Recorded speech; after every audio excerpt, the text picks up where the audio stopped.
আমি এই হাদিসটির প্রেমে পড়ে গেছি। আপনি যখন নীরবে ঘরে বসে কান্না করেন, আল্লাহ তখন ফেরেশতাগণদের উদ্দেশ্য করে বলেন, কোন জিনিস আমার এই বান্দার চোখে পানি আনলো? ফেরেশতাগণ বলেন, আপনার বান্দা সুখে নেই, আপনার বান্দা অনেক দিন হাসেনি। এই বলে ফেরেশতাগণ কান্না করতে থাকেন এবং আল্লাহকে বলেন, হে আমার রব, আপনি জানেন আপনার এই বান্দার হৃদয়ে কি রয়েছে, অতএব আপনি তার জন্য সবকিছু সহজ করে দিন। আল্লাহ বলেন, আমার এই বান্দা এমন কিছু জীবন থেকে হারিয়ে ফেলেছে যা সে অধিক ভালোবেসেছিল।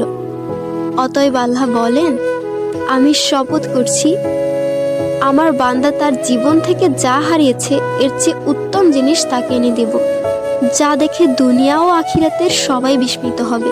আলহামদুলিল্লাহ।